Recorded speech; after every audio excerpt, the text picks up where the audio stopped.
Good evening, everybody. It is almost midnight. I am doing a really quick journal entry today. I went up for my cardiac appointment today with Miss Vana, and they ordered a resting resting echocardiogram and a stress test echocardiogram, and my hair is super curly because it was in chlorine. um, so I have those scheduled.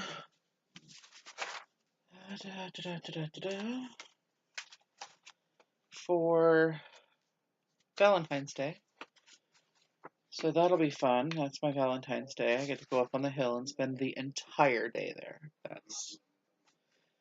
I have an echo at 10, an echo at 12:45, and a psych eval at 3. So that's my Valentine's Day. What are you doing for yours? Okay, so that's that. That's what she ordered. When we did my EKG, I had a borderline T abnormality, which evidently means absolutely nothing. Actually, it means that they want to know why it's there and why my heart does weird things. So we're gonna go look at that. Um, yeah, that's it. That's my big cardiac news.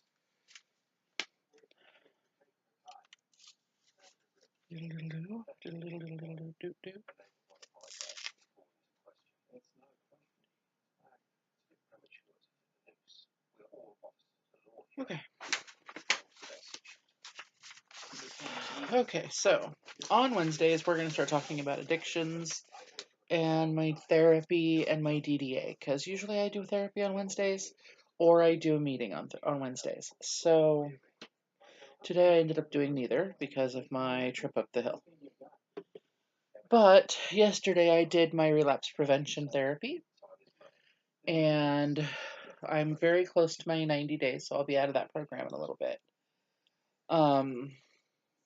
So we're setting up with new plans to help me once I'm done with the treatment, which is really awesome. And I wish that I had access to an alcohol and drug program when I first went sober. I think I'd be further along than this.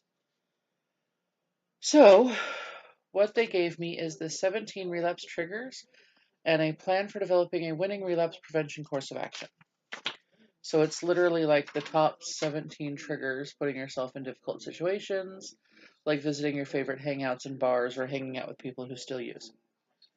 Um, Trigger number 2, keeping isolated by not attending meetings, or, I'm just going to hang out by my house and think a lot, and therefore I'll use, or drink, or smoke, or that's all use. That's terminology.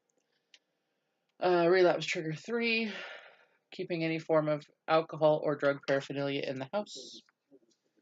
Relapse trigger 4, obsessing about using drugs. So sitting and talking about, gosh, times were awesome when, or this one time I got really high, which is like every high school story I have. So this one time I was really high.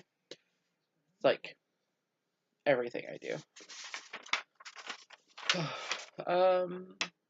Relapse trigger 5, skipping your doctor's appointments. Stopping your therapy, generally failing to your overall relapse prevention plan. 6, feeling like you're strong enough to handle this on your own. No, I got this. I've been clean and sober now for a very long time. I've totally got this. I know what I'm doing. That is a common trigger, and it is common amongst people who have been sober for a while.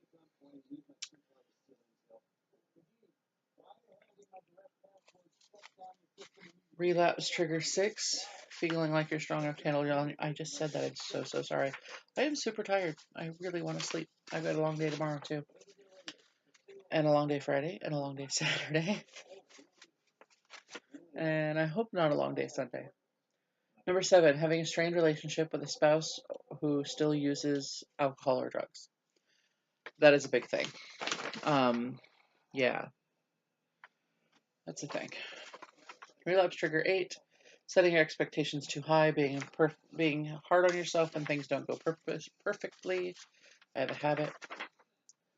Relapse trigger 9, changing your routine, which I don't understand because I thought my plan was to change my routine, like change things about myself so that I'm not sitting in the trigger, you know?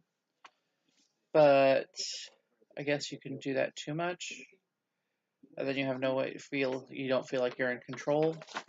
I don't know. I think for me, changing my life is giving me control, but then I feel like I didn't have a lot of control before while I was still under the influence of my addiction. 10 is ignoring sudden changes in psychiatric symptoms such as depression, anxiety, or anger. Yeah, I went to a meeting the other day just because I was irritable and went, wow, something's wrong. I should go to a meeting. Relapse trigger 11, dwelling on unresolved conflicts or past hurts. So, wallowing, that's what I call that. 12, referring to your substance abuse addiction to transferring your substance abuse addiction to other addictions. So, if you're addicted to painkillers, alcohol is still an addiction. If you're addicted to whatever and you go, oh, but I'm not using, I'm just gambling, still a thing. Risky behavior is risky behavior. I wish I could get more addicts to understand that. My new risky behavior is evidently gaming. I don't. Tabletop role playing. It's not a, yeah. Or yarn art. That's a thing. Relapse trigger 3, extreme emotional life changes. So, be careful when you decide to go out and get married, buy a house, lose a house. Make sure you get help when big things happen in your life. Relapse trigger 14. That was 13. I don't know if I said 3 or 13 at this point. Relapse trigger 14, ignoring warning signs and triggers. So, the idea here is that you make a list of your triggers, and when they happen, you don't ignore them. You address them. You talk to somebody about them. 15, refusing to deal with your personal problems. Yeah, go to therapy, pay your bills. It's not something we all like to do. It's not something I like to do. But it's how you stay clean. It's how you stay sober. It's how you move forward. It's not what people want to hear. It's not what people like to hear, but that's the way it is.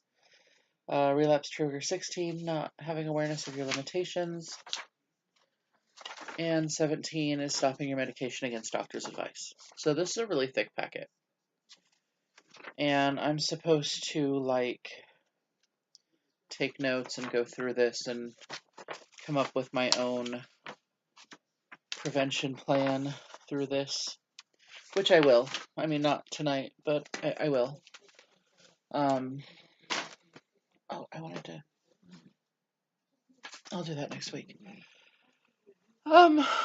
Yeah, so I feel like my symptoms are better right now. I am not foolish enough to believe that I'm cured because addictions can't be cured. They're an ever-present thing. They just,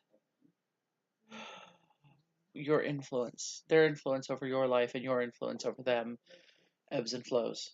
And yeah, I acknowledge, as part of the steps, I acknowledge that addictions are always going to be a thing for me.